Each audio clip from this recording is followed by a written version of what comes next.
ઓમ શ્રી ગણેશાય નમઃ. જય શ્રી કૃષ્ણ મિત્રો. આજે આપણે ચૈત્ર અમાસની વાર્તા સાંભળીશું. તો એક વર્ષમાં 12 અમાસ આવે છે અને 12 અમાસનું મહત્વ ખૂબ જ છે. જ્યારે સોમવાર હોય અને અમાસ આવે એને સોમવતી અમાસ કહે છે, પણ બધી જ અમાવસ્યાનું મહત્વ ઘણું છે. અમાસનું વ્રત કરનાર પવિત્ર જળમાં સ્નાન કરીને પીપળાના ઝાડની પૂજા કરવી અને ઘીનો દીવો પ્રગટાવવો. 8 જાતના ફળ લઈને 108 પ્રદક્ષિણા કરવી. 108 પ્રદક્ષિણા કર્યા બાદ 108 પ્રદક્ષિણા કર્યા પછી એ ફળ ભગવાનને અર્પણ કરવા. અને બીજું, સુત્તર વીટી અને પણ પ્રદક્ષિણા કરી શકાય છે. આમ પણ તમે કરી શકો છો. તમને જણાવી દઉં કે અમાસના દિવસે આ 5 વસ્તુઓનું ખૂબ જ મહત્વ વધારે હોય છે. એમાં એક છે મૌન વ્રત, બીજું છે પીપળાનું પૂજન, ત્રીજું છે શ્રી હરિ અને ભગવાન શિવજીની પૂજા, ચોથું ગંગા સ્નાન અને સૌભાગ્યવતી કામના, પાંચમું, જો અમાસના દિવસે આ 5 વસ્તુ કરી લઈએ તો પણ અમાસના વ્રતનું ફળ મળી જાય છે. અને કોઈ પણ સંજોગોમાં જો આપણાથી અમાસનું વ્રત નથી થતું તો પણ ચાલે છે, જો આ 5 વસ્તુ તમે કરી લો છો તો. મૌન વ્રત સૂર્યોદયથી સૂર્યાસ્ત સુધી કરવું તો પણ એનું ફળ પૂરું મળી જાય છે. મિત્રો, ભગવાન શ્રી કૃષ્ણએ ગીતામાં કહ્યું છે કે વૃક્ષોમાં હું પીપળો છું, માટે પીપળાના ઝાડનું પૂજન જરૂર કરવું, એટલે કે શ્રી કૃષ્ણ ભગવાનની પૂજા કરવી. પીપળાના ઝાડમાં પાણી અર્પણ કરવું. પીપળાની પૂજા ભગવાન શ્રી કૃષ્ણની પૂજા સમાન ગણાય છે. આ ઉપરાંત પીપળામાં પિતૃઓનો પણ વાસ હોય છે, તો આપણે પિતૃઓના પણ આશીર્વાદ આપણે મળે છે. અને બ્રહ્મા વિષ્ણુ મહેશનો વાસ પણ પીપળામાં છે, માટે પીપળાનું પૂજન કરવું એટલે ત્રિદેવની પૂજા કર્યા બરોબર છે. તો અમાસના દિવસે શિવ પાર્વતીની પૂજા કરવાથી અખંડ સૌભાગ્યની પ્રાપ્તિ થાય છે. અને મિત્રો, આ દિવસે ગંગા સ્નાનનું પણ ખૂબ જ મહત્વ છે. આપણે જાણીએ છીએ કે ગંગાજી ક્યાંથી આવે છે. જો આ સવાલ કરવામાં આવે તો આ પ્રશ્ન કરીએ તો ગંગાજી ક્યાંથી આવે છે, તો એનો જવાબ છે કે શિવજીની જટામાંથી. તો ગંગાજી શિવજીને સ્પર્શ કરીને આવે છે. શિવજીની જટામાંથી ધરતી પર આવે છે, માટે આપણાથી જે કંઈ જાણે અજાણે પાપ થયા હોય છે તે નષ્ટ પામે છે. માટે અમાસના દિવસે પવિત્ર ગંગા નદીમાં સ્નાન કરવાનું ખૂબ જ મહત્વ છે. જો આપણે એ સંભવ ન હોય કે હરેક વ્યક્તિ ગંગાજીમાં સ્નાન કરવા ન જઈ શકે, પણ આપણે ઘરે નાહીએ છીએ, તો ઘરમાં આપણે જે પાણીથી નાવાના હોય એ પાણીમાં 2-3 ગંગાજળના ટીપા નાખી દો તો પણ એ ગંગા સ્નાન કર્યું બરોબર કહેવાય. હવે આપણે સાંભળીએ વાર્તા. કાશીનગરમાં એક દેવસ્વામી નામના બ્રાહ્મણ રહેતા હતા. તેમની પત્નીનું નામ ધનવતી હતું. તેની પત્નીને 7 છોકરા અને 1 છોકરી હતી. છોકરીનું નામ ગુણવતી હતું. ગુણવતી તો ગુણોનો ભંડાર. તેના મંગળચરણથી ઘરમાં બધા ખુશ અને પ્રસન્ન રહેતા. તેની ભાભીઓ પણ તેના પર ઘણું હેત રાખે, ઘણો વહાલ કરે.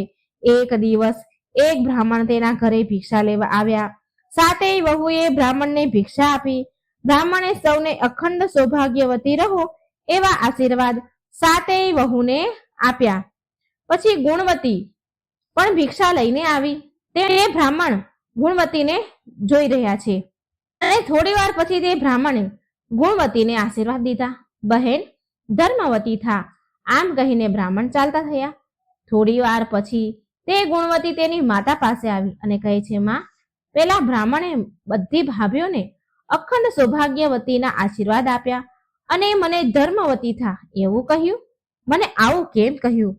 પુત્રીની વાત સાંભળી ધર્મવતીને નવાઈ લાગી. જ્યારે બીજે દિવસે તે બ્રાહ્મણ ફરી ભિક્ષા લેવા આવ્યા એટલે ધર્મવતીએ એ બ્રાહ્મણને કહ્યું, મહારાજ, તમે મારી 7 વહુને અખંડ સૌભાગ્યવતીના આશીર્વાદ દીધા, પણ મારી દીકરીને ધર્મવતી થા એમ કેમ કહ્યું? એટલે બ્રાહ્મણ મહારાજ બોલ્યા કે મેં જે કહ્યું છે તે બરાબર કહ્યું છે. અને કહે છે કે જ્યારે ગુણવતીના લગ્ન લેવાશે ત્યારે સપ્તપદી 7 ફેરા ફરતી વખતે તેનો પતિ મૃત્યુ પામશે. ગુણવતી વિધવા થશે. આટલું સાંભળતા જ તેની માનું હૃદય થડકી ઉઠ્યું અને કાંપી ઉઠ્યું અને ગુણવતી પણ રડવા લાગી. આ જોઈ અને બ્રાહ્મણ કહે છે કે બહેન, મેં એટલા જ માટે કહ્યું હતું કે તારે અત્યારથી જ તારે ધર્મ સંગ્રહ કરવો જોઈએ, ધર્મના રસ્તા પર ચાલવું જોઈએ અને ધર્મ સંગ્રહ કરવો જોઈએ, માટે મેં ધર્મવતી થા એવું કહ્યું હતું. આ પછી બ્રાહ્મણ મહારાજ ગુણવતીને આશ્વાસન દેતા કહે છે ત્યારે ધર્મવતી ગુણવતીની માં બ્રાહ્મણને કહેવા લાગી, મહારાજ, અમને એવો કોઈ ઉપાય બતાવો કે જેથી મારી ફૂલ જેવી દીકરીનું રંડાપામાંથી બચી જાય, તેને વિધવા થઈને જીવવું ન પડે. ધર્મવતીની વાત સાંભળી મહારાજ બોલ્યા કે જો તમે સિંહલ દ્વીપમાંથી સોના ધોબણને તમારા ઘરે લઈ આવશો તો તમારી દીકરી દુઃખમાંથી બચી જશે, પરંતુ એ કામ ઘણું કઠણ છે. આમ કહી બ્રાહ્મણ ત્યાંથી ચાલતા થયા. આ વાત ધર્મવતીએ તેના પતિને કહી અને આ સાંભળી દેવ સ્વામી વિચારમાં પડી ગયા. સિંહલ દ્વીપમાં જવું શી રીતે? અને એમણે તો તેના 7 પુત્રોને બોલાવ્યા અને સિંહલ દ્વીપમાં જવાનું કહ્યું. એટલે તેમના 6 પુત્રો જે છોકરા છે એ ચૂપ રહ્યા, પણ સાથે તેમનો નાનો જે દીકરો હતો શિવ સ્વામી તે સિંહલ દ્વીપમાં જવા માટે તૈયાર થઈ ગયો. શિવ સ્વામી અને ગુણવતી સિંહલ દ્વીપમાં જવા ચાલતા નીકળી ગયા. વનવગડા વીંધતા જાય છે. જો ભૂખ લાગે તો વનવગડામાંથી ફળ ફૂલો ખાતા જાય છે. તે બંને ભાઈ બહેન સમુદ્ર કાંઠે આવી પહોંચ્યા. ભાઈ બહેન થાકીને લોથપોથ થઈ ગયા અને સમુદ્ર પર આવીને વિચાર કરે છે કે સમુદ્ર ઓળંગવો શી રીતે. આમ વિચાર કરતા કરતા તે ભાઈ બહેન એક વડના ઝાડ પાસે નીચે બેસી ગયા. આ વડ ઉપર એક ગીધ પક્ષી તેના બચ્ચા સાથે રહેતું હતું. તે ગીધ વડના ઝાડ પર તેના બચ્ચા માટે ખાવાનું લઈને આવ્યો. તે ગીધ તેના બચ્ચાને કહે છે, આજે તો હું સરસ ખાવાનું લાવ્યો છું, પેટ ભરીને ખાઓ. એટલે તેના બચ્ચા બોલ્યા, અમારે કાંઈ ખાવું નથી. એટલે ગીધ બોલ્યું, અરે એવું શું છે કે આટલું સરસ ભોજન નથી ખાવું તમારે? તમે કેમ ખાવાની ના પાડો છો? બચ્ચા બોલ્યા કે આ ઝાડ નીચે જે બેઠા છે તે બંને ભાઈ બહેન છે. એ કેટલાય દિવસથી ભૂખ્યા છે. તેને ખવડાવ્યા વિના અમારું પેટ કેમ ભરાય? બચ્ચાનો આ અતિથિ પ્રત્યેનો આવો પ્રેમ ભાવ જોઈને ગીધ વનફળ ઉપાડી લાવ્યા અને તે ભાઈ બહેનને આગળ મૂક્યા. ગીધને જોઈને શિવ સ્વામી બોલ્યા, હે ગીધરાજ, અમારું કામ ન થાય ત્યાં સુધી અમને ખાવાનું ગળે કેમ ઉતરે? અમને ખાવું ભાવે એમ નથી. અમારે સિંહલ દ્વીપમાં સોના ધોબણના ઘરે જવું છે. કોઈ ઉપાય બતાવો તો સારું. આ સમુદ્ર અમે કેવી રીતે પાર કરીશું? આ સાંભળે ગીધ બોલ્યું, તમે ચિંતા ન કરો, હમણાં જ તમને સિંહલ દ્વીપમાં પહોંચાડી દઉં છું. તમે નિરાતે જમી લો. ગીધની વાત સાંભળી ભાઈ બહેન મનને શાંતિ થઈ અને વનફળ ખાઈ લીધા. આ ગીધ સામાન્ય ગીધ ન હતું. આ ગીધ જો ધારે ને તો 10 માણસોને સામટા ઉપાડી શકે તેવો બળવાન હતું. તેણે પોતાની પીઠ ઉપર ભાઈ બહેનને બેસાડી લીધા અને આકાશ માર્ગે ઉડવા લાગ્યું. ગીધ ઘડીક વારમાં જ ઉછળતા સાગરને પહેલે પાર પહોંચી ગયું અને સોના ધોબણના ઘર આગળ બંને ભાઈ બહેનને ઉતારી દીધા. સવાર થવાની હજી વાર હતી કે ભાઈ અને બહેન વિચાર કરી રહ્યા હતા, હવે શું કરવું? ગુણવતીએ કહ્યું, ભાઈ, આપણે સોના ધોબણની કઈ સેવા ચાકરી કરીએ તો સોના ધોબણ રાજી થાય. આમ વિચારી ગુણવતીએ તેના ઘર આંગણામાંથી કચરો કાઢવા માંડી. શિવ સ્વામી કુવેથી પાણી ભરી લાવ્યો. ગુણવતીએ સોના ધોબણનું આંગણું લીપીને સ્વચ્છ કર્યું અને સૂર્ય ઉગે તે પહેલા તે બંને ત્યાંથી દૂર જઈને બેઠા. સવાર પડી. સોના ધોબણ આળસ મરડીને ઉઠી તે ઘરની બહાર નીકળી અને તેણે આંગણું જોયું તો તેના આશ્ચર્યનું પાર ન રહ્યું. એ ઊભી વિચાર કરવા લાગી, અરે મારું આંગણું કોણે લીપ્યું હશે? વિચારમાં પડી ગઈ. એને કઈ સમજ પડી નહીં. આમ રોજ ભાઈ બહેન નિત્ય સવારે સોના ધોબણનું આંગણું લીપવા આવે અને ચાલ્યા જાય. સોના ધોબણ રોજ સવારે જુએ અને નવાઈ પામે અને આજે તો રાત્રે જાગતી બેસતી રહી. તે રાતનો છેલ્લો પહોર થયો ત્યાં તો સોના ધોબણે 2 જણાને આંગણું લીપતા જોયા. સોના ધોબણ દોડી આવી અને તેમને પૂછ્યું કે ભાઈ, તમે કોણ છો? મારું આંગણું રોજ તમે શા માટે લીપો છો? શિવ સ્વામી બોલ્યા, હું બ્રાહ્મણનો દીકરો છું અને આ મારી બહેન ગુણવતી છે. અમે તમને તેડવા આવ્યા છીએ. અમે તમારી સેવા ચાકરી કરીને તેમને રાજી કરવા માંગીએ છીએ. સોના ધોબણ તો ચિંતામાં પડી ગઈ કે બ્રાહ્મણના દીકરા મારું ઘર લીપે. તે બોલી ઉઠી, ભાઈ, તમે મારા અતિથિ છો, મારે તમારે સેવા કરવી જોઈએ, અને વળી તમે બ્રાહ્મણ છો એટલે જો હું તમારી પાસે કામ કરાવું તો પાપમાં પડું. તમારે જો કામ હોય તે મને કહો, હું આનંદથી કરીશ. શિવ સ્વામીએ તેની પોતાની બહેનની બધી જ વાત કહી અને ગમે તે રીતે ગુણવતીના લગ્ન સમયે તેમને ઉપસ્થિત રહેવાનો આગ્રહ કર્યો. સોના ધોબણે તેના પોતાના દીકરાની વહુઓને કહ્યું, હું જાઉં છું. જો આપણા ઘરે કોઈ મરી જાય તો હું આવું ત્યાં સુધી સાચવી રાખજો.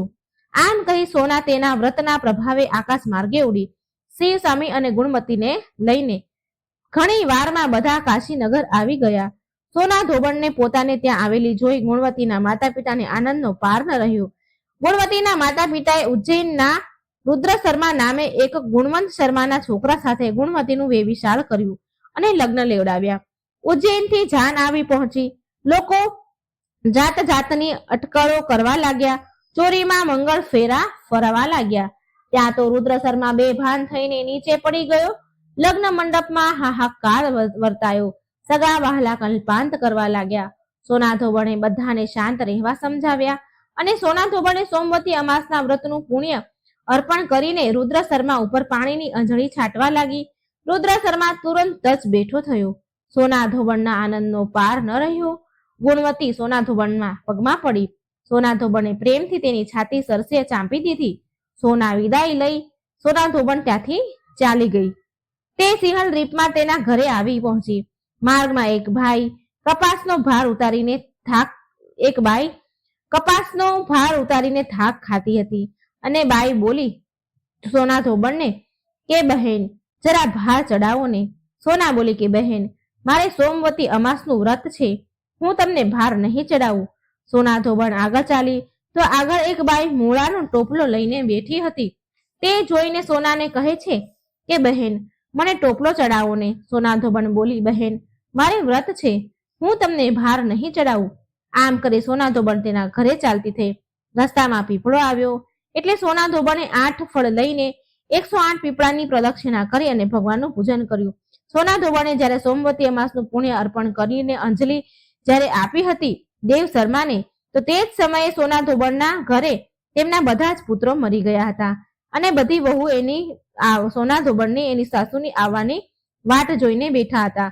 પરંતુ સોના ધોબણે પીપળાની પ્રદક્ષિણા કરી અને ભગવાનનું પૂજન કર્યું ત્યાં તો તેના મરેલા બધા જ પુત્રો સજીવન થયા. સૌ આનંદ કરવા લાગ્યા. ગુણવતી પણ સોમવતી અમાસનું વ્રત કરવા લાગી. આવો છે આ વ્રતનો પ્રભાવ. તો મિત્રો આ હતી અમાસની વાર્તા, સોમવતી અમાસની વાર્તા. હવે આપણે સાંભળીએ સુખી અમાવસ્યાની વાર્તા. એક નગરમાં એક રાજા રાજ્ય કરતા હતા. તેની પ્રજા અતિ સુખી અને આનંદથી રહેતી હતી. રાણી પણ ખૂબ જ ધાર્મિક સ્વભાવની હતી અને પ્રજા પણ ખૂબ જ ધાર્મિક હતી. રાણી પ્રજા પ્રેમી હતી. રાજાના મહેલની સામે એક વેપારીનું હવેલી હતી, એક સાહુકારની હવેલી હતી. રાજાની રાણી અને એ સાહુકારની પત્ની બંને સહેલીઓ હતી. રાણી તેની પ્રજાને બહુ સારી રીતે રાખતી. પ્રજા પ્રેમી હતી. એક દિવસ સાહુકારની હવેલીમાંથી તેની પત્નીનો રડવાનો અવાજ આવી રહ્યો હતો. બહુ વિલાપ કરી રહી હતી. રાણીએ હવેલીમાંથી રડવાનો અવાજ સાંભળ્યો તો રાણીએ રાજાને રડવાનું અવાજનું કારણ પૂછ્યું. તો રાજાએ કહ્યું, તે શેઠનો પુત્ર મરી ગયો છે, માટે શેઠની પત્ની તેના છોકરા માટે બહુ દુઃખી થઈને રડી રહી છે. એ છોકરાની માં બહુ દુઃખી છે માટે રડે છે. રાણી બહુ ભોળી હતી. તે રાણીને કહે છે કે મહારાજ દુઃખ શું હોય, દુઃખ કોને કહેવાય? રાજાને એ સમજમાં ન આવ્યું કે રાણીને કેવી રીતે સમજાવું કે દુઃખ શું કહેવાય, દુઃખ શું હોય. રાણી પાછી બોલી, મહારાજ દુઃખ શું હોય મને કહો ને. ત્યારે રાજાએ કહ્યું કે તું તારા પુત્રને મારી નાખ તો તને સમજ પડશે કે દુઃખ શું હોય. રાણીએ તેના કુંવરને મહેલથી નીચે ફેંકી દીધો. ભગવાનની કૃપાથી કુંવર ગારાના ઢગલામાં પડ્યો અને તેને એક ખરોચ પણ ન આવી. રાણી એના કુંવરને જોવા માટે નીચે ઉતરી રહી હતી. તેવામાં કુંવર તો સામેથી આવતો જોયો. આ જોઈને રાજા ચકિત રહી ગયા, હેરાન રહી ગયા કે આટલે ઊંચેથી પડવા છતાં પણ કુંવરને કંઈ જ ન થયું. રાણીએ રાજાને ફરી પૂછ્યું, મહારાજ દુઃખ શું હોય? મને સમજાવો. એ સમયે પાડોશી રાજ્યના રાજાના સૈનિકો યુદ્ધ કરી રહ્યા હતા.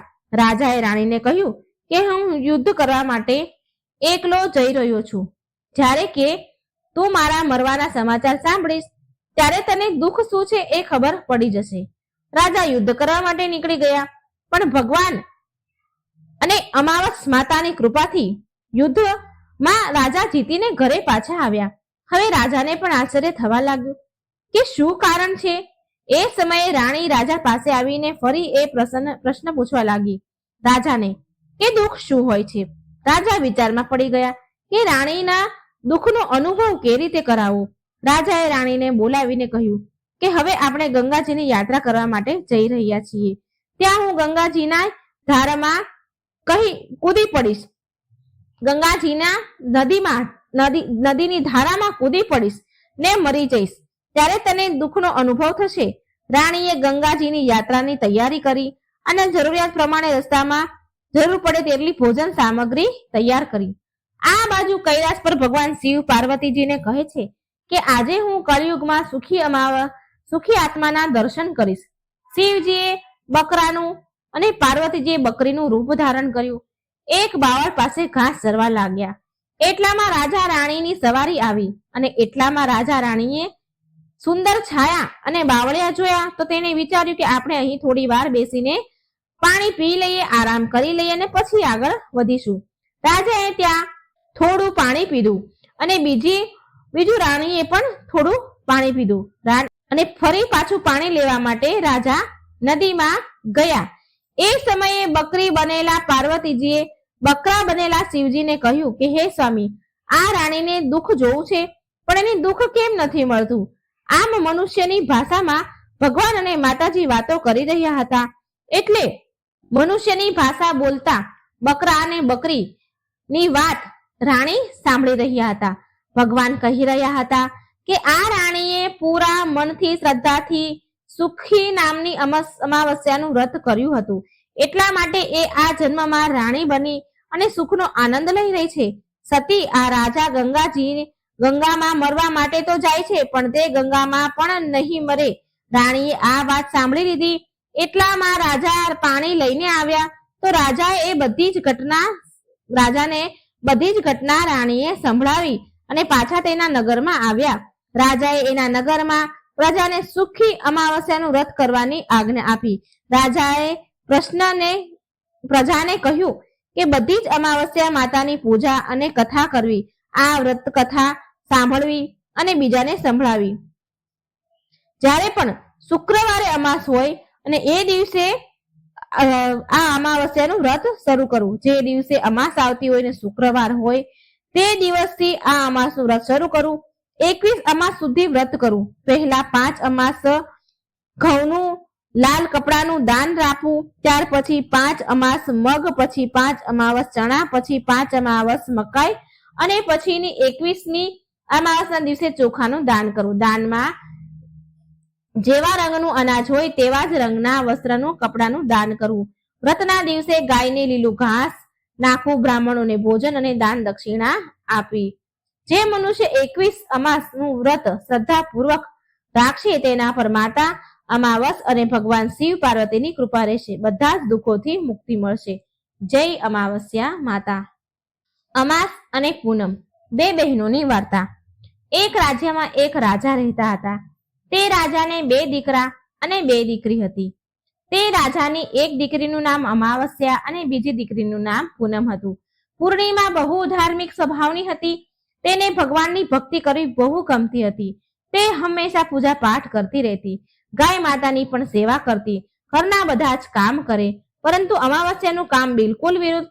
અમાવસ્યા કોઈ પણ કામ કરતી ન હતી અને ના તો પૂજા પાઠ કરે. તેને ભગવાનની ભક્તિમાં જરા પણ રસ ન હતો. બંને બહેનો એકબીજાથી બહુ પ્રેમ કરતી હતી. રાજા રાણીનો વ્યવહાર પણ પૂર્ણિમા પ્રત્યે બહુ સારો ન હતો. રાજા રાણી અમાવસ્યાને બહુ પ્રેમ કરે અને તેના બંને દીકરાને પણ એ બહુ પ્રેમ કરે, પરંતુ પૂર્ણિમાને બહુ પ્રેમ ન કરે. ધીરે ધીરે સમય નીકળ્યો અને સમયના વહેણમાં રાજાના રાણીના છોકરાઓ મોટા થયા. રાજા તેમના બંને દીકરાના લગ્ન કરાવી દે છે. હવે બંને દીકરીઓ પણ મોટી થઈ બંને દીકરીઓ પણ મોટી થઈ ગઈ છે એટલે બધા જ લોકો રાજાને કહેવા લાગ્યા કે તમારી બંને દીકરી તો વિવાહ લાયક થઈ ગઈ છે, હવે તમે એના લગ્ન કરાવી દો. રાજા કહે હા, લગ્ન તો કરવા છે. એટલે રાણી પાસે રાજા ગયા અને કહે છે, રાણી રાજાને કહે છે કે પૂર્ણિમાના લગ્ન કોઈ મોટા ઘરમાં ન કરશો. એ મોટા ઘરની જેમ રહેતી નથી, એને ઘરના કામકાજ કરવા ગમે છે, માટે પૂર્ણિમાના લગ્ન સારા ઘરમાં ન કરશો. તે એક રાજકુમારી હોવા છતાં પણ ઘરના કામ કરવા તેને ગમે છે, ગાયની સેવા કરવી ગમે છે, તેને તો ભજન કીર્તન ભગવાનની પૂજામાં મન લાગે છે. જો આ કોઈ મોટા સારા ઘરમાં ચાલી ગઈ તો પૂર્ણિમા આ બધું નહીં કરી શકે, માટે પૂર્ણિમાના લગ્ન કોઈ ગરીબ ઘરમાં જ કરી દેજો. રાજાએ રાણીની વાત માની અને કહ્યું ઠીક છે, સાચી છે તારી વાત. પછી રાજા પૂર્ણિમા માટે લગ્ન લાયક કોઈ સારા ઘર સંબંધ શોધવા જાય છે, સારો વર શોધવા લાગ્યા અને અંતે રાજાને એક ગરીબ અને સાધારણ ઘર પૂર્ણિમા માટે મળી ગયું. એટલે સાધારણ ઘરમાં પૂર્ણિમાના લગ્ન નક્કી કરી દીધા. એટલે રાણી બોલી, મહારાજ, અમાવસ્યા પણ લગ્ન લાયક થઈ ગઈ છે, અમાવસ્યા માટે પણ વર જોવો જોઈએ. બંને બહેનોના લગ્ન એક સાથે જ કરી દઈશું. રાજાએ એક નગરના રાજાના દીકરા સાથે અમાવસ્યાના લગ્ન નક્કી કરી દીધા. રાજાએ રાણીને આ વાત કરી તો તે બહુ ખુશ થઈ અને મનમાં ને મનમાં વિચાર કરવા લાગી કે હવે જોઉં છું કે આ પૂર્ણિમા ગરીબ ઘરમાં કેવી રીતે રહે છે, આખો દિવસ પૂજા પાઠ વાળી થઈ છે ને, જોઉં છું કે એના ભગવાન એની કેટલી મદદ કરે છે.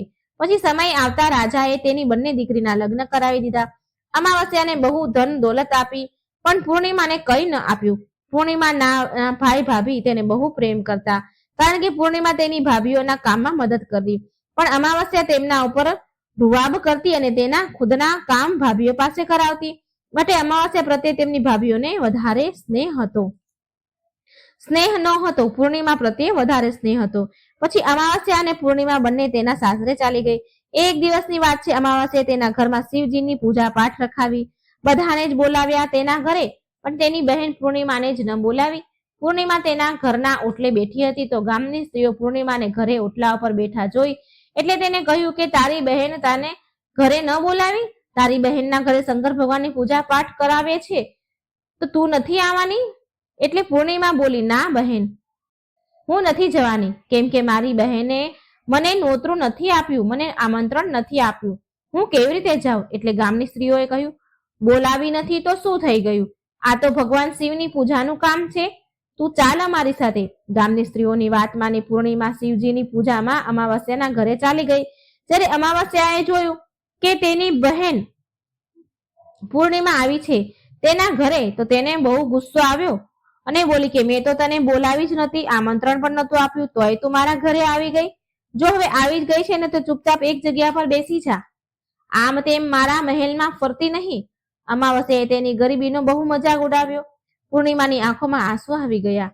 પૂર્ણિમા શિવજીની પ્રાર્થના કરવા લાગી, હે ભગવાન, તમે મારા પર કૃપા કરો, મારા પર ક્યારે કૃપા કરશો? મારી શું ભૂલ છે ભગવાન? શું ભગવાનની પૂજા પાઠ કરવા, ગાય માતાની સેવા કરવી, ઘરના કામ કરવા શું ખરાબ છે, ખોટું છે? ભગવાન, હવે તો મારી ઉપર દયા ખાઓ. આમ પૂર્ણિમા શિવજીને વિનંતી કરવા લાગી. હવે શિવ પૂજા પૂરી થઈ. અમાવસ્યાએ બધાને પ્રસાદ આપ્યો પણ પૂર્ણિમાને ન આપ્યો. પૂર્ણિમા ત્યાંથી પ્રસાદ લઈ લીધા વગર જ ચાલી ગઈ. પૂર્ણિમા રસ્તામાં જતા જતા વિચારે છે, ઘરે જઈશ તો બાળકો પ્રસાદ માંગશે તો હું તેને શું કહીશ? પછી તેના મનમાં એક વિચાર આવ્યો કે હું ભાઈ ભાભીને મળીને આવું. પૂર્ણિમા તેના પતિ અને બાળકોને કહીને તે પિયરને જવા નીકળી ગઈ. જ્યારે પિયર જતી હતી ત્યારે રસ્તામાં તેને એક તુલસીનું ઝાડ મળ્યું. ત્યાં એક ચબૂતરો બનેલો હતો અને ત્યાં એક વૃદ્ધ ડોશીમાં બેઠા હતા.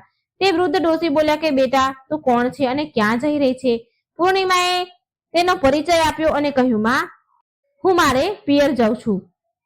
તો માજીએ કહ્યું કે બેટા, જો ને આ મારો તુલસીનો છોડ સુકાઈ રહ્યો છે, આમાં તું થોડું પાણી રેડતી જા ને, અને ચબૂતરો પણ થોડો ધોઈ દે ને, બહુ ખરાબ થઈ ગયો છે, મારાથી કામ નથી થતું, તું થોડી મને ઠંડક મળશે. એટલે પૂર્ણિમાએ બહુ સારી રીતે ચબૂતરોને ધોયો, તુલસીમાના છોડમાં પાણી રેડ્યું અને તુલસીમાની પૂજા કરી અને તેણે ડોશીમાને પણ ઘસી ઘસીને સારી રીતે નવડાવ્યા, પગ દબાવ્યા, સેવા કરી. પછી પૂર્ણિમા બોલી કે ડોશીમા, હવે તમારે કઈ કામ હોય તો કહો ને, અને જો ન હોય તો હું જઉં. પછી ડોશીમા બોલ્યા કે ના બેટા, હવે કઈ જ કામ નથી, તું જા બેટા, ડોશીમાએ પૂર્ણિમાને આશીર્વાદ આપ્યા અને બોલ્યા કે બેટા જ્યારે પાછી આવ ને તારા પિયરમાંથી તો અહીં મને મળીને જજે. સારું કહીને તે આગળ ચાલી. ચાલતા ચાલતા આગળ તેને એક ભગવાન શંકરનું મંદિર મળ્યું. ત્યાં પણ એક ચબૂતરો હતો. ત્યાં ચબૂતરા પાસે એક વૃદ્ધ સાધુ બેઠા હતા. મિત્રો, એ બીજું કોઈ નહીં પણ શિવજી પોતે હતા. પણ પૂર્ણિમા તેને ઓળખી ન શકી. વૃદ્ધ સાધુ બોલ્યા કે તું કોણ છે બેટા? એટલે પૂર્ણિમા બોલી, શું કામ છે મહારાજ તમારે? એટલે સાધુ મહારાજ બોલ્યા કે તું આ મંદિરની સાફ સફાઈ કરી દઈશ, બહુ ગંદુ થઈ ગયું છે, અને આ ચબૂતરો પણ થોડો ધોઈ દેજે ને, બહુ ગંદો થઈ ગયો છે, અને મારા માટે નાહવા માટે 2 ડોલ પાણી પણ ભરી આપ. તારું બહુ ઉપકાર રહેશે મારા ઉપર. પૂર્ણિમાએ રાજી ખુશીથી બધા જ કામ કરી દીધા અને ભગવાન શિવની પૂજા કરી. પછી આગળ ચાલી. થોડી વધારે આગળ ચાલી તો આગળ તેને એક મહાકાળી માનું મંદિર મળ્યું. ત્યાં મહાકાળીમાં એક વૃદ્ધ ડોશીમાનું રૂપ લઈને બેઠા હતા.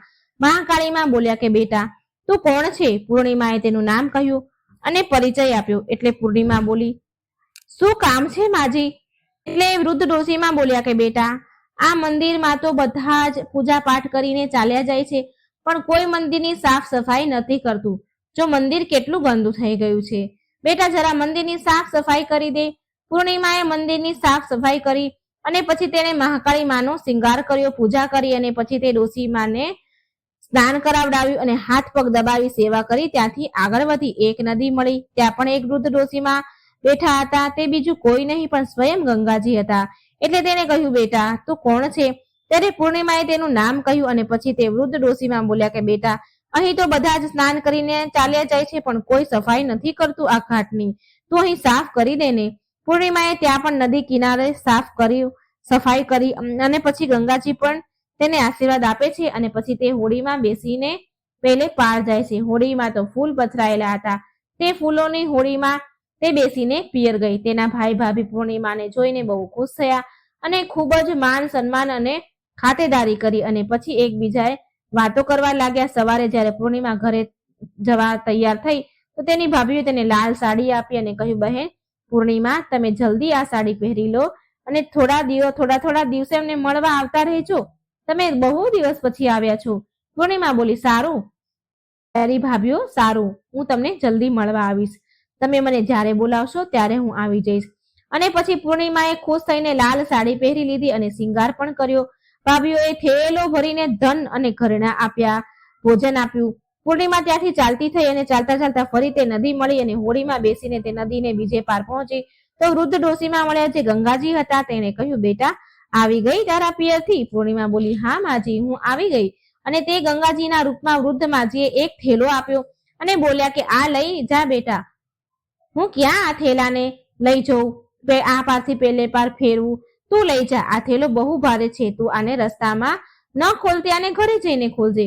પૂર્ણિમા બોલી, ઠીક છે માજી. અને ત્યાંથી પૂર્ણિમા ચાલતી થઈ આગળ ગઈ તો મહાકાળીમાની મંદિર આવ્યું. ત્યાં પણ ગરડા ડોશીમા બેઠા હતા. તે ડોશીમાએ પણ પૂર્ણિમાને થેલો આપ્યો અને હવે પૂર્ણિમા પાસે 3 થેલા થઈ ગયા.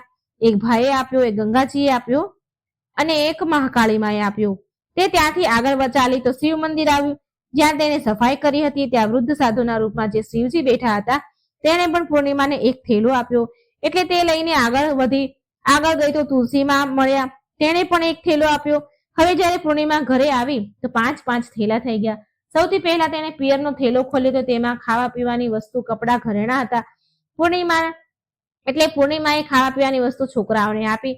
છોકરા રાજી થઈ ગયા. તેને બીજો થેલો ખોલ્યો જે ગંગાજીએ આપ્યો હતો. તેમાં તો સોના ચાંદી ભર્યા હતા. ત્રીજો થેલો ખોલ્યો જે મહાકાળીમાએ આપ્યો હતો. તેમાં 16 શિંગારનો સામાન હતો. ચોથો થેલો જે ભગવાન શિવે આપ્યો હતો એ ખોલ્યો તો તેમાં બધું જ ધન સંપત્તિ, સોના ચાંદી, હીરા મોતી હતા. 5મો થેલો જે તુલસીમાએ આપ્યો હતો એ ખોલ્યો તો તેમાં ચોખા, ઘઉં અને બધી જ જાતની અનાજની સામગ્રી હતી. હવે પૂર્ણિમાના ઘરમાં કોઈ ગરીબી ન હતી, વસ્તુની કમી ન હતી. ધન સંપત્તિ અને અન્ન ધનના ભંડારથી તેનું ઘર ભરાઈ ગયું. પૂર્ણિમા ખુશ થઈને રહેવા લાગી. એક દિવસ પૂર્ણિમાએ વિચાર્યું કે મારા ઘરે શિવજીની પૂજા પાઠ કરાવું. પૂર્ણિમાએ શિવ પૂજામાં બધાને જ બોલાવ્યા અને તેના બહેનના ઘરે પણ આમંત્રણ આપવા ગઈ. જ્યારે અમાવસ્યા તેના બહેનના ઘરે શિવ પૂજામાં આવી તો તેના ઘરમાં ધન દોલત જોઈને આશ્ચર્યમાં પડી ગઈ. પછી અમાવસ્યાએ પૂર્ણિમાને પૂછ્યું કે તારા ઘરે ધન દોલત વૈભવ ક્યાંથી આવી ગયું? એટલે પૂર્ણિમા બોલી, જો બહેન, તે તારા ઘરે શિવ પૂજા રાખી હતી તો તે મને ન બોલાવી. હું તારા ઘરે વગર બોલાવે આવી, પણ તે તો મને ભગવાનનો પ્રસાદ પણ ના આપ્યો. પછી તારા ઘરેથી આવ્યા પછી હું પિયરમાં ગઈ અને આવી રીતે એક એક કરીને પૂર્ણિમાએ બધી જ વાત કરી. અમાવસ્યા બોલી, હું પણ મારા પિયર જઈશ, તું મને પણ ખરું ખોટું કહે અને મને પણ પ્રસાદ ન આપતી. એટલે પૂર્ણિમા બોલી કે આ તો ભગવાનનો પ્રસાદ છે, હું તો બધાને જ આપીશ. પણ પૂર્ણિમાના આપવા છતાં પણ અમાવસ્યાએ પ્રસાદ ન લીધો અને ઘરે જઈને બધાને કહીને તેના પિયર જવા ગઈ. રસ્તામાં પેલા વૃદ્ધ માજી તુલસીમાં બનીને બેઠા હતા એ મળ્યા. તેને કહ્યું, બેટા મારો ચબૂતરો ધોઈ દે, તુલસીમાં પાણી રેડી દે. એટલે અમાવસ્યા બોલી કે એ ડોસી, મેં આટલી મોંઘી સાડી પહેરી છે, આ ગંદી થઈ જશે, હું કઈ નવરી થોડી છું તારું કામ કરવા. એમ કહી આગળ વધી. એટલે ભગવાન શિવ મળ્યા સાધુના રૂપમાં. તો તેણે પણ અમાવસ્યાએ આવું જ કીધું. એ વૃદ્ધ દાદાને પણ અમાવસ્યા આવું ખરું ખોટું કહીને જ આગળ નીકળી. થોડી વાર પછી આગળ ગઈ તો મહાકાળીમાં મળ્યા ડોસીના રૂપમાં. તેને પણ આવો જ જવાબ આપ્યો અમાવસ્યાએ. અને ફરી આગળ ગંગાજી મળ્યા ડોસીમાના રૂપમાં, તો તેને પણ આવો જ જવાબ આપ્યો. અમાવસ્યાએ કોઈનું પણ કઈ કામ કર્યું નહીં. જ્યારે હોડીમાં બેઠી અને નદી પાર કરવા ગઈ તો હોડીમાં તો કાંટા હતા, તેના પગમાં વાગ્યા. તે તેના પિયર આવી અને એની ભાભીઓએ જોયું કે અમાવસ્યા આવી છે તો મોઢું બગાડ્યું અને બોલી કે અરે આ ક્યાંથી આવી અહીં? અરે પૂર્ણિમા પાસે તો કઈ હતું નહીં, માટે તેને બધું જ આપ્યું, પણ આ અહીં કેમ આવી છે? ચાલો કઈ વાંધો નહીં, હવે આવી જ ગઈ છે તો શું કરીએ? ભાભીઓ બોલી અમાવસ્યાને, આવો બહેન બેસો. અમાવસ્યા જમીને સુઈ ગઈ. સવાર થઈ એટલે અમાવસ્યા બોલી, ભાભી હવે હું જાઉં છું. તો ભાભી બોલી, સારું આવજો. એટલે અમાવસ્યા બોલી, ભાભી પૂર્ણિમાને જો તમે થેલો ભરી ભરીને સામાન આપ્યો તો મને કઈ નહીં આપો? તો ભાભી બોલી, જાઓ તમે ઘરે, અમે તમારા ઘરે થેલો પહોંચાડી દઈશું. પછી અમાવસ્યા ચાલી એટલે આગળ જતા નદી પાર કરીને ગંગાજી મળ્યા. ગંગાજી બોલ્યા, બેટા આવી ગઈ? અમાવસ્યા બોલી, માજી તમે તો પૂર્ણિમાને થેલો ભરીને કઈક આપ્યું હતું, મને કઈ નહીં આપો? એટલે માજી બોલ્યા, જા બેટા, હું તારો સામાન તારા ઘરે પહોંચાડી દઈશ. આવી રીતે ભગવાન શિવજીએ, મહાકાળી અને તુલસીમાએ પણ કહી દીધું. જ્યારે તે ઘરે પહોંચી તો તેના આંગણામાં 5 થેલા પડ્યા હતા. જ્યારે અમાવસ્યા બધા થેલા ખોલે છે તો કોઈ થેલામાં માટી, કોઈમાં પથ્થર, સાપ, વીંછી હતા. અમાવસ્યા તેનું માથું પકડીને બેસી ગઈ અને બોલી કે હે ભગવાન, મને તો પિયરમાંથી પણ કઈ ન મળ્યું અને અહીં પણ કઈ ન મળ્યું. અને અમાવસ્યા દોડીને પૂર્ણિમા પાસે ગઈ અને બોલી કે તને કેટલું બધું ધન મળ્યું, મને તો કઈ ન મળ્યું. તો પૂર્ણિમા બોલી, જ્યારે હું પિયર જાઉં છું તો ભાભીઓની મદદ કરું છું અને તે તો ભાભીને મદદ ક્યારે પણ નથી કરી, તો ભાભી તને શું આપે? ગંગા મૈયાને પણ તે ઠુકરાવી દીધા. શિવજી, કાલીમાં, તુલસીમાં આ બધાને પણ તે ઠોકર મારી, માટે ભગવાને તને કઈ ન આપ્યું. અમાવસ્યા બોલી, બહેન મને માફ કરી દે, મેં હંમેશા તારા ઉપર અત્યાચાર કર્યો છે, ઈર્ષા કરી છે, પણ એમાં મારો કોઈ વાંક ન હતો. મને પણ ભગવાનની ભક્તિ વિશે સમજાવ, એટલે હું પણ બધું કરીશ. તો પૂર્ણિમા બોલી, બહેન સાંભળ, 3 જ વાત છે જ્ઞાનની. પહેલી વાત છે બધા જ પર દયા રાખવી, બીજી વાત છે પૂજા પાઠ કરવા અને ત્રીજી વાત છે 108 વાર ઓમ નમઃ શિવાયનો જાપ કરવો. બહેન, ભગવાને જે 3 વસ્તુ સૂત્ર આપ્યા છે તેને પ્રસાદના રૂપમાં સ્વીકાર કરી લે, તેને હૃદયમાં વસાવી લે. મેં સાચા મનથી ભગવાનની પૂજા પાઠ કર્યા છે, શ્રદ્ધાથી પાઠ કર્યા છે અને બધાની મદદ કરી છે, બધાનું કામ કર્યું છે, માટે મને બધું જ મળ્યું અને તારી પાસે જે પણ હતું તે પણ પૂરું થઈ ગયું, ખતમ થઈ ગયું. અમાવસ્યા તેના ઘરે આવી અને ખૂબ જ પૂજા પાઠ કરવા લાગી. તેની ભૂલ પર પછતાણી. ભગવાન શિવજીની તેને મનથી માફી માંગી, પૂરા મનથી શ્રદ્ધાથી માફી માંગી અને તેના ઘરમાં પણ ફરી બધું જ સારું થઈ ગયું. ભગવાન પ્રત્યે એની ભક્તિ વધી અને પછી ભગવાન શિવજીએ બધા જ દેવી દેવતા એની પર કૃપા વરસાવી. તો આવો છે અમાવસ્યા અને પૂર્ણિમાનો પ્રભાવ. અમાવસ માતાની વાર્તા સાંભળીશું. એક ગામમાં એક સાસુ વહુ રહેતા હતા. એ બંને એકલા જ રહેતા હતા અને તેમનો છોકરો વિદેશમાં કમાવા માટે ગયો હતો. સાસુ વહુ બહુ સારી રીતે રહેતા હતા, મા દીકરીની જેમ. બંને એકબીજાની સારી સંભાળ રાખતા હતા. એક દિવસ વહુએ ખાવાનું ખાધું નહીં, જમી નહીં, તો તેની સાસુએ વહુને પૂછ્યું કે વહુ બેટા, તું આજે કેમ નથી જમી? તો વહુ બોલી કે માં, આજે મારે 3 પનોતી અમાવસનું વ્રત છે, માટે હું નથી જમી. તો સાસુ બોલી, હે વહુ, આ વ્રત શું હોય? આ વ્રત કરવાથી શું ફળ મળે એ મને કહે.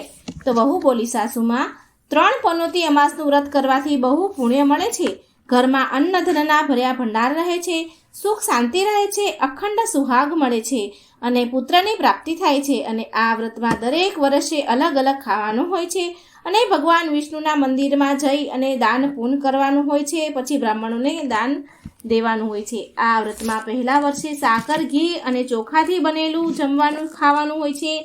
પહેલા વર્ષનું વ્રત પૂરું થાય પછી 1.25 કિલો ચોખા અને 1 વાટકી ઘી અને 1 વાટકી સાકરનું દાન આપવાનું હોય છે બ્રાહ્મણને અથવા મંદિરમાં. બીજા વર્ષે જવ, ઘી અને સાકરથી બનેલું જમવાનું ખાવાનું હોય છે અને બીજા વર્ષે વ્રત પૂરું થાય તો 1.25 કિલો જવ, 1 વાટકી ઘી અને 1 વાટકી સાકરનું દાન કોઈ મંદિરમાં ચડાવવું અથવા કોઈ બ્રાહ્મણને આપવું. ત્રીજા વર્ષે ગોળ, તેલ અને ઘીથી બનેલી વાનગી ખાવી જોઈએ. જ્યારે ત્રીજા વર્ષનું વ્રત પૂરું થાય તો 1/2 કિલો તેલ, ગોળ અને 1 વાટકી ઘી કોઈ મંદિરમાં આપવું અથવા કોઈ બ્રાહ્મણને દાન આપવું. આને તલ પનોતી અમાવસ પણ કહેવાય છે. પછી વહુ બોલી, જો આ વ્રતનું સંકલ્પ લીધું હોય તો આ વ્રત પૂરું કરવું ખૂબ જ જરૂરી છે. જો પૂરું ન કરી શકાય તો ઘરમાં ઝઘડા અને અશાંતિ આવે છે. ત્યારે સાસુમાં બોલે છે, મારી તો ઉંમર થઈ ગઈ છે વહુ બેઠા, પણ તું આ વ્રત કર. અને વહુ આ વ્રતનું આરંભ કરે છે. પણ એક દિવસ વહુથી કોઈના કહેવાથી ઘઉંની બનેલી રોટલી ખવાઈ જાય છે. એણે ઘઉંની બનેલી રોટલી ખાઈ લીધી અને અમાવસ્યા માતા એનાથી નારાજ થઈ ગયા, ગુસ્સે થયા. જે સાસુ વહુ બહુ પ્રેમથી મા દીકરીની જેમ રહેતા હતા, હવે એ બંનેની અંદર ઝઘડા થવા લાગ્યા. આ જોઈને બધા ગામવાળા પણ હેરાન રહી ગયા, કારણ કે આજ સુધી સાસુ વહુ કોઈ દિવસ ઝઘડ્યા ન હતા અને બંને ઝઘડ્યા તો બધા હેરાન રહી ગયા કે અરે આ શું થઈ રહ્યું છે. સાસુ તેની વહુને કહે છે, જ્યારથી તું મારા ઘરમાં આવી છો વહુ બનીને, ત્યારથી મારા ઘરની લક્ષ્મી ચાલી ગઈ છે. તું અમારા માટે શુભ નથી. ત્યારે વહુ બોલી કે માં, જો મારા આવવાથી તમારા ઘરની લક્ષ્મી ચાલી ગઈ છે તો મને ક્યાં મળશે લક્ષ્મીજી, એ મને કહો, હું લક્ષ્મીને લઈને આવીશ. ત્યારે સાસુમાં બોલ્યા કે તને લક્ષ્મી સમુદ્રની વચ્ચે મળશે, ભગવાન વિષ્ણુના પગ દબાવતા હશે. ત્યારે વહુ કહે છે કે વહુ કહીને ચાલી જાય છે કે જ્યાં સુધી હું લક્ષ્મીજીને લઈ ન આવું ત્યાં સુધી આ ઘરમાં હું પગ નહીં મૂકું. આટલું કહીને વહુ તો મા લક્ષ્મીની શોધમાં નીકળી પડી. ત્યારે તે રસ્તામાં ગઈ તો વચ્ચે એક ગાય માતા એને મળે છે. ગાય માતા વહુને કહે છે કે વહુ બેટા તું ક્યાં જા છો? વહુ બોલ્યા, ગાય માતા, મારા સાસુ મને કહે છે કે મારા આવવાથી ઘરમાં અન્ન ધનની કમી થઈ ગઈ છે અને એના ઘરની લક્ષ્મી ચાલી ગઈ છે, તો હું લક્ષ્મીજીને લેવા માટે જઈ રહી છું. ત્યારે ગાય માતા બોલ્યા, હે બેટા, જો તું જાય છે તો ભગવાનને મારા વિશે પણ પૂછજે. તો વહુ બોલી, ગાય માતા, હું તમારા વિશે શું પૂછું? તો ગાય માતા કહે છે કે જ્યારે પણ મારે વાછડું કે બાળક બચ્ચાને હું જન્મ આપું છું તો એ જીવતા નથી રહેતા, જેવા જન્મે એવા જ મરી જાય છે. તો ભગવાનને પૂછી લેજે કે મારી સાથે આવું કેમ થાય છે, મેં એવા કયા કર્મ કર્યા છે. તો વહુ બોલી, ગાય માતા, હું તમારી વિશે જરૂર એનું નિવારણ પૂછીને આવીશ. આમ કહી વહુ આગળ વધી. હવે આગળ જતા વહુને એક ઘોડી મળી, જેના ગળામાં ઘંટી બંધાયેલી હતી. એ ઘોડી કહે છે, બેટા તું ક્યાં જાય છે? તો વહુએ બધી વાત કહી. તો ઘોડી બોલી કે તું મારા દુઃખનું પણ નિવારણ ભગવાનને પૂછતી આવજે. તો વહુ બોલી, જરૂર પૂછીશ. હા કહીને આગળ વધી. આગળ જતા એક આંધળો અને બહેરો એક વૃદ્ધ માણસ મળે છે. એ પણ વહુને એની સમસ્યા કહે છે અને ભગવાનને પૂછવા માટે કહ્યું. તો વહુ એને પણ હા કહીને આગળ વધી. આગળ જતા વહુને એક ગરડી ડોશીમાં મળે છે, જે હાથ પગથી અપંગ હતા. એ પણ વહુને તેની સમસ્યાને પૂછવાનું કહે છે. તો વહુ એની સમસ્યાને પૂછવા માટે તૈયાર થઈ જાય છે અને એ આગળ વધે. આગળ જતા વહુ બહુ થાકી ગઈ તો એક આંબાના ઝાડ નીચે બેસી જાય છે. તો આંબાનું ઝાડ ખુશ થઈને વહુને કહે છે, બેટા તું ક્યાંથી આવી અને ક્યાં જઈ રહી છો? તો વહુ બોલી કે લક્ષ્મીને લેવા જાઉં છું. તો આંબો પણ તેની સમસ્યા ભગવાનને પૂછવા માટે કહે છે કે મારા ઝાડમાં હંમેશા કેરીઓ ખાટી જ આવે છે, આ વિશે ભગવાનને પૂછતી આવજે ને. પછી વહુએ તેને પણ હા કહી અને પછી આગળ વધી. આગળ જતા વહુને એક તળાવ મળ્યું અને એ વહુને કહે છે કે ભગવાનને પૂછજે કે મારા તળાવનું પાણી આટલું મેલું કેમ છે, કોઈ પણ આ પાણી પીતું નથી. ત્યારે વહુ બોલી, જરૂર પૂછીશ. અને આમ કહીને આગળ વધી. વહુ બહુ દિવસથી જંગલમાં ચાલતા ચાલતા થાકી જાય છે. તેને ભૂખ પણ લાગી હોય છે, પણ તેને ખાધું પીધું ન હતું માટે એ થાકી ગઈ હતી અને પછી એ જંગલમાં બેભાન થઈને પડી ગઈ. એ સમયે ભગવાન વિષ્ણુ અને માતા લક્ષ્મી ત્યાં વિચરણ કરી રહ્યા હતા. તો માતા લક્ષ્મી ભગવાન વિષ્ણુને કહે છે કે હે નાથ, આ તમારી બહુ મોટી ભક્ત છે, તમે આના દુઃખનું નિવારણ કરો. તો ભગવાન વિષ્ણુ કહે છે કે આ સંસારમાં બહુ જીવ દુઃખી છે, બધા જ તેના પોતાના કર્મનું ફળ ભોગવી રહ્યા છે. હું કોના દુઃખનું નિવારણ કરું? તો મા લક્ષ્મી કહે છે, ભગવાન વિષ્ણુને વિનંતી કરે છે અને કહે છે કે આ ભૂખી તરસી છે, અને જો આને અહીં આમ છોડી દઈને ચાલ્યા જઈશું તો આને જંગલમાં જંગલી જાનવરો ખાઈ જશે. માતા લક્ષ્મીની વાત સાંભળીને ભગવાન વિષ્ણુ એક સાધુનું વેશ ધારણ કરી અને વહુની પાસે આવ્યા અને ભાનમાં લાવે છે. વહુ ભાનમાં આવી તો સાધુના રૂપમાં ભગવાન પૂછે છે કે તું આ જંગલમાં કેમ આવી અને ક્યાં જઈ રહી છો? તો વહુએ પૂરી વાત કહી. તો તેની વાત સાંભળીને ભગવાન વિષ્ણુ અને માતા લક્ષ્મી પ્રગટ થયા અને તેની સાથે માતા અમાવસ્યા પણ પ્રગટ થયા. વહુ એના ચરણોમાં પડી વંદન કરે છે. અમાવસ્યા માતા વહુને કહે છે કે બેટા, તે મારા વ્રતને ખંડિત કર્યું છે, માટે તને આ સજા મળી છે. પણ હવે હું તને માફ કરું છું અને તું ઘરે જા. તારું ઘર અન્નધનથી સંપન્ન થશે, તારું ઘર સુંદર મહેલમાં બદલાઈ જશે અને તારી બધી જ મનોકામના પૂરી થશે. આ બધું થયા પછી વહુ તો તેને રસ્તામાં જે પણ મળ્યા હતા એ બધાના દુઃખોના નિવારણ માટે વિનંતી કરે છે. ત્યારે ભગવાન વિષ્ણુ કહે છે કે ગાયે ક્યારેય તેનું દૂધ કોઈને નથી પીવડાવ્યું, માટે તેના બચ્ચા જીવતા નથી રહેતા. તું એનું દૂધ પી લેજે, જેનાથી એના બચ્ચા જન્મ આપશે એવા જીવતા રહેશે. ઘોડી પાછલા જન્મમાં ઘંટી ચલાવવાવાળી અનાજ દળનારી સ્ત્રી હતી. તેણે કોઈને અનાજ દળી નહોતું આપ્યું, માટે તેના ગળામાં ઘંટીના પડ્યા છે. તું એના ગળામાંથી ઘંટી છોડી નાખજે, એ બિલકુલ ઠીક થઈ જશે. વૃદ્ધ માણસ જે આંધળા અવેરા હતા, એણે ક્યારેય ભગવાનના મંદિરમાં નથી ગયા અને ક્યારેય તેને ભગવાનના ભજન નથી સાંભળ્યા. તું એને મંદિરમાં લઈ જજે અને ભગવાનના દર્શન કરાવજે, એ પણ ઠીક થઈ જશે. ગરડી ડોશી જે તને મળી હતી, તેણે ક્યારેય તેની જુવાનીમાં દાન પુણ્ય નથી કર્યા, માટે તેને આ સજા મળી છે. તેના હાથે તું દાન કરાવજે, તેથી તે પણ સાજી થઈ જશે. તે આંબાનું ઝાડ જે કોઈને તેના ફળ નથી ખાવા દીધું, માટે તેના બધી જ કેરીઓ ખાટી હોય છે. તું એ આંબાની કેરી ખાજે, પછી એ આંબા પર મીઠી કેરી આવશે. તળાવનું પાણી પાછલા જન્મમાં દેરાણી જેઠાણી હતા, એ હંમેશા ઝઘડતી રહેતી હતી, માટે તેનું પાણી મેળું છે. તું એનું પાણી પીજે, તે તળાવ શુદ્ધ થઈ જશે. વહુએ ભગવાન વિષ્ણુ અને માતા લક્ષ્મી અને અમાવસ માતાને પ્રણામ કર્યા, આશીર્વાદ લીધા અને ઘરે જવા માટે નીકળી ગઈ. અને રસ્તામાં એને જે પણ મળ્યું હતું એ બધાની સમસ્યાનું નિવારણ કર્યું. ભગવાનના કહેવા પ્રમાણે તેણે કર્યું અને પછી બધાએ તેને આશીર્વાદ આપ્યા. ઘરે જતાં જ તેનું ઘર એક સુંદર મહેલમાં બદલાઈ ગયું અને ઘરમાં અન્ન ધનના ભંડાર ભરેલા હતા.